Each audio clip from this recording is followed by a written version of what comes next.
समाज में आज जो रिश्ता बांधते हैं लोग एक दूसरे से, वो बिना स्वार्थ बांधते ही नहीं है। किसी के भी पास जाएंगे तो स्वार्थ लेके, और कोई भी हमारे पास आएगा तो स्वार्थ लेके। कहीं भी जाओ, ये स्वार्थ की दुर्गंध ही दिखाई देती है। पर भगवान जो होता है, वो सबसे जो रिश्ता बांधता है वो निरपेक्ष और निस्वार्थ। वो ये नहीं कहता है, भगवान ये नहीं कहता है कि ये गलत आदमी है, ये अच्छा काम नहीं करता है, चलो इसको अटैक लाके मार डाले। कभी नहीं। निरपेक्ष का मतलब क्या होता है? अपेक्षा नहीं है, कुछ भी अपेक्षा नहीं है। वो मेरा नाम ले या ना ले, इसे कहते हैं निस्वार्थ रिश्ता, निरपेक्ष रिश्ता। ऐसे रिश्ता बांधने के लिए दादाजी ने स्वाध्याय दिया है।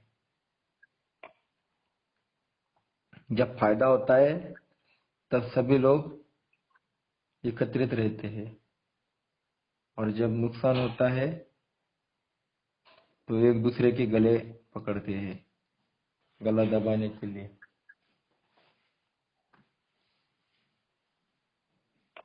तो दादाजी कहते हैं, एक कहानी समझाते हैं, कहानी के द्वारा समझाते हैं कि चार दोस्त थे और उन्होंने कपड़े का व्यवसाय चालू किया था। तो बहुत बड़ा गोडाउन था उनका, कपड़े का बहुत बड़ा गोडाउन था। करोड़ों रुपए के कपड़ा थे और बहुत अच्छा बिजनेस चल रहा था। अब फायदा हो रहा था तो सभी लोग खुश थे। सभी लोग एक दूसरे को बहुत प्यार करते थे, चाहते थे। व्यापार अच्छी तरह से आगे चल रहा था। तो उस गोडाउन में एक बिल्ली आ जाती है, और उसका कारण भी रहता है कि वह चूहे हो जाते हैं, और चूहे होने के कारण अपने आप एक बिल्ली आ जाती है वहां पे। तो वो बिल्ली चूहे को खत्म करने लगती है। तो वो जो व्यापारी थे चार, उनको वो बिल्ली पसंद आ जाती है। वो बिल्ली को खाना खिलाते हैं, पिलाते हैं, उसको लाड़ प्यार करते हैं। तो उससे बहुत प्यार हो जाता है। चारों व्यापारी का, चारों दोस्तों का बिल्ली के ऊपर प्यार हो जाता है, क्योंकि वो चूहे को भी खत्म करती है। तो गोडाउन का नुकसान बचता है। चूहा कपड़े का नुकसान करता है, तो बिल्ली सब चूहों को खत्म कर देती है। तो बिल्ली को खाना खिलाना पिलाना सब चालू हो गया। तो उन्होंने क्या किया, उन्होंने वो बिल्ली जो थी उसका एक एक पैर बांट लिया। ये पैर मेरा, ये पैर उसका, ये पैर इसका, ये पैर इसका। इस चारों पैर चार दोस्तों ने बांट लिए। और उनका सवेरे आने के बाद एक ही धंधा, अपने अपने पैर जो थे उसको कपड़ा लगाना, भरी भरी रंगी बिरंगी, हाँ, उसको सजाना। ऐसा अलग अलग दिमाग से अलग अलग उस पैर की ये करने लगे। तो ये जो चारों व्यापारी थे वो अपने अपने पैर को संभालने लगे बिल्ली के। रोज खिलाना पिलाना, आने के बाद पहला काम उनका यही, खिलाना पिलाना सब कुछ करना। रोज का दिन अच्छी तरह से जा रहा था। बिल्ली भी अब घूमने फिरने लगी जब सभी जगह पे, डर गया उसका। तो उस गोडाउन में एक दिया जलता था, जो उनके भगवान के फोटो के सामने रखा करते थे। जब वो रोज सवेरे आते थे तो भगवान की पूजा करते थे ना, तो वह दिया भी रहता था। वो दिया रात को भी जलता था। तो एक दिन क्या होता है, वो जो बिल्ली रहती है वो इधर उधर कहीं भटकती है, तो कहीं धक्का लग जाता है तो उसका एक जो पैर होता है उसको जख्म हो जाती है। अब जख्म होने के बाद वो तीन पैर से चलना शुरू करती है, और ये पैर उठा कर चलती है। अब जिसने वो पैर लिया था, अब उसको चिंता हो गई ये पैर को ठीक करने की। तो उसने कपड़ा बिपड़ा लगाया अच्छी तरह से, घाव भरने के लिए मलहम वगैरह लगाया था, और ऊपर से कपड़ा वगैरह लगा दिया था, और उसको पैक कर दिया कपड़े से। तो वो लंगड़ कर चलती थी, मतलब तीन पैर पर चलती थी। तो ये सब लोग चले गए, रात का वक्त था, सब चले गए। और बिल्ली जो थी वो इधर उधर घूम रही थी। तो जहाँ फोटो के बाजू में दिया था,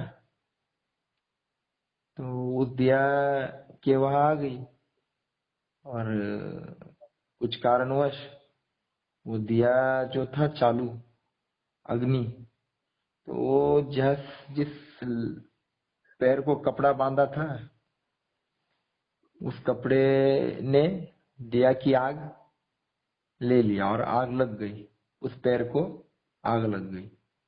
तो वो कपड़े को आग लगने के कारण वो तो लंगड़ लंगड़ कर चलती थी, तो वो पैर से चल नहीं पा रही थी। जैसे उस पैर को आग लग जाती है, वो दौड़ना चालू कर देती है। अब दौड़ना चालू कर दिया तो आग सभी कपड़े पे लग गई। अब सभी जगह पे लगने के बाद सवेरे तक तो सारा कपड़ा जल गया, सारा गोडाउन जल गया। जब सवेरे ये चार लोग आ गए, तब उन्होंने देखा कि हे भगवान, हमारा तो पूरा नुकसान हो गया, सभी कपड़ा जल गया, सभी नुकसान ही नुकसान हो गया, अब क्या करे।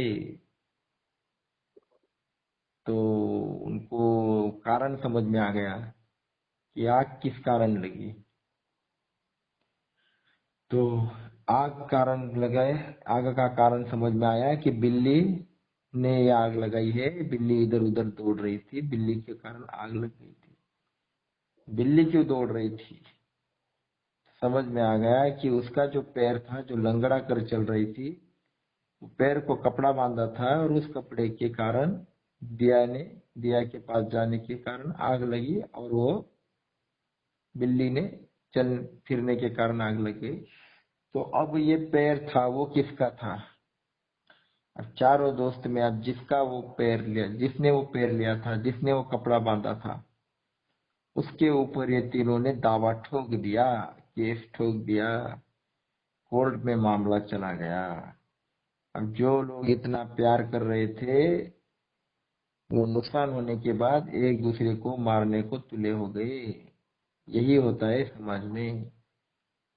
जब तक फायदा है तब तक आपको बहुत वाह वाह करेंगे, वाह वाह आप बहुत अच्छे बहुत अच्छे। और जैसे थोड़ा बहुत नुकसान होगा, आपको गालियां देना चालू करेंगे। ऐसा तो ये समाज है, और इस समाज के लिए हम भगवान को छोड़ देते हैं, ऐसा है। तो वो लोगों ने कोर्ट में दावा कर दिया कि इस आदमी की वजह से पूरा गोडाउन जल गया है, करोड़ों रुपए का नुकसान हुआ है, इन्होंने हमारे तीनों के पैसे भर देने चाहिए, बस हमें बाकी कुछ नहीं मालूम। तो वकील ने,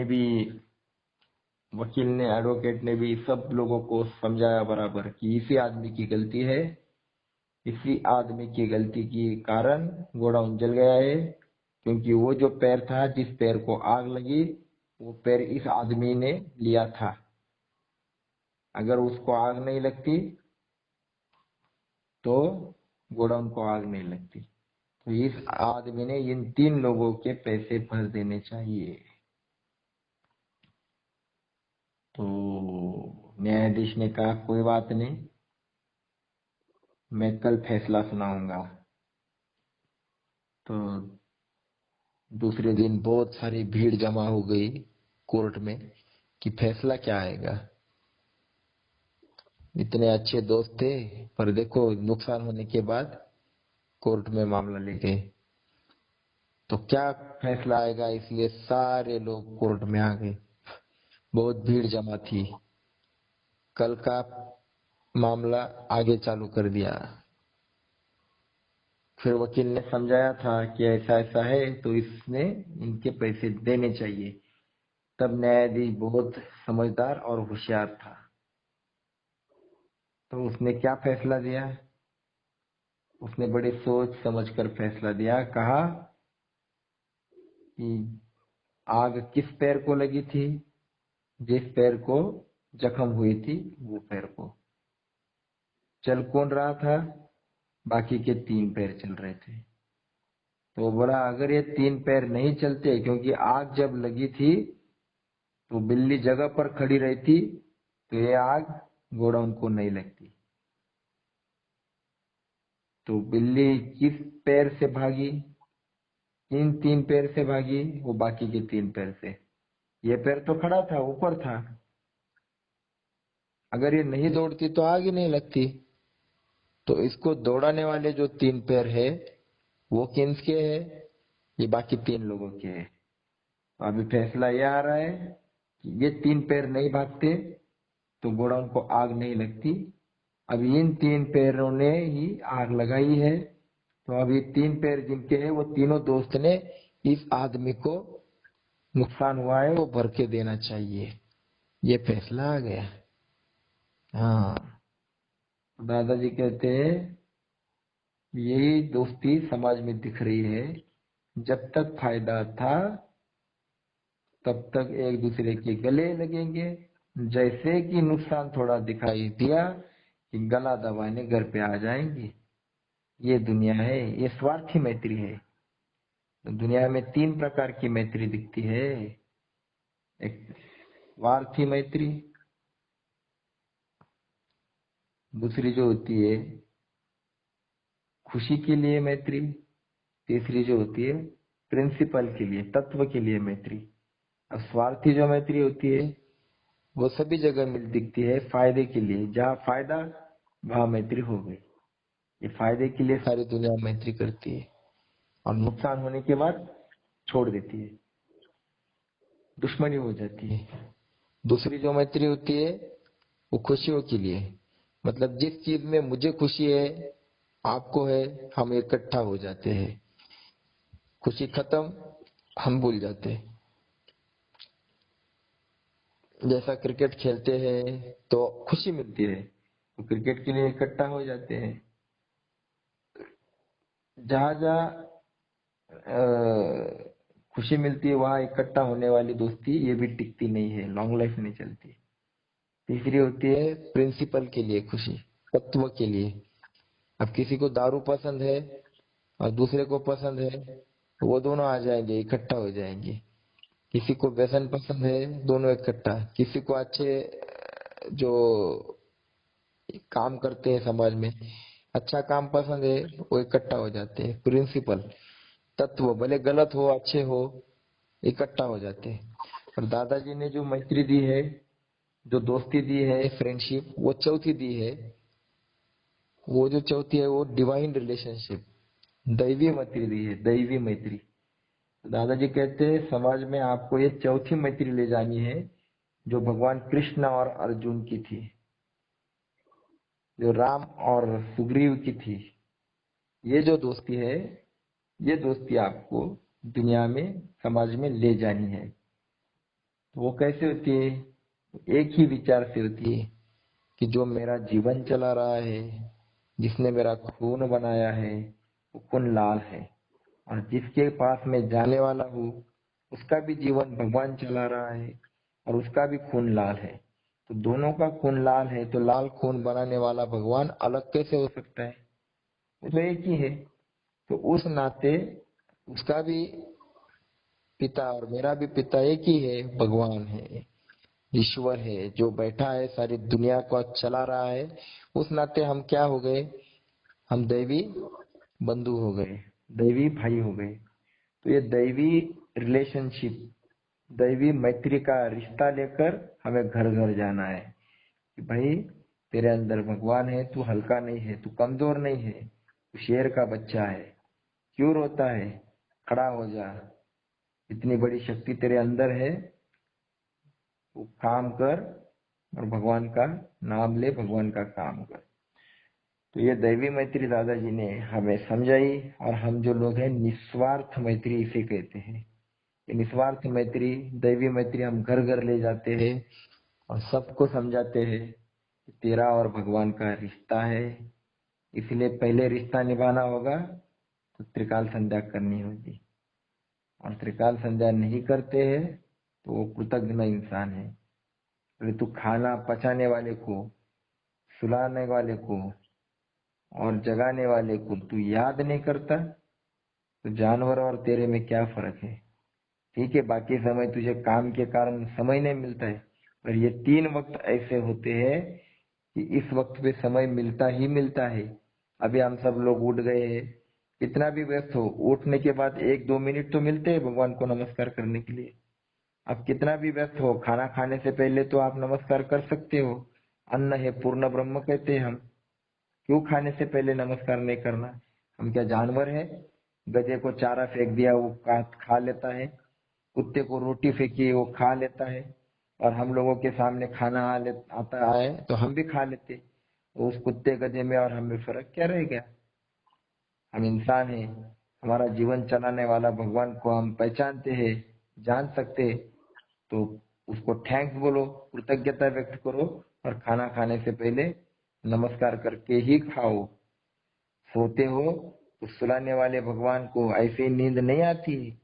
भगवान हमारे ऊपर माँ का हाथ फेरता है तभी हमको नींद आती है। तो जो नींद दे रहा है शांति से, उस भगवान को याद करके सोना, ये मानवता है। ये जानवर नहीं समझते। क्या हम जानवर हैं? दादाजी कहते हैं उससे रिश्ता बांधो, और रिश्ता बांधने के बाद ही भगवान हमारी मदद करता है। अरे हम लोग जो है, इनको अकल दी है भगवान ने। अगर हमारे पास कोई आदमी आता है अनजान, और वो कहता है कि भाई साहब मेरे घर में बहुत बड़ी प्रॉब्लम है, तो जरा पैसे की मदद आप करोगे? तो हम कहेंगे भाई आप कौन हो, क्या हो, पता नहीं हमें।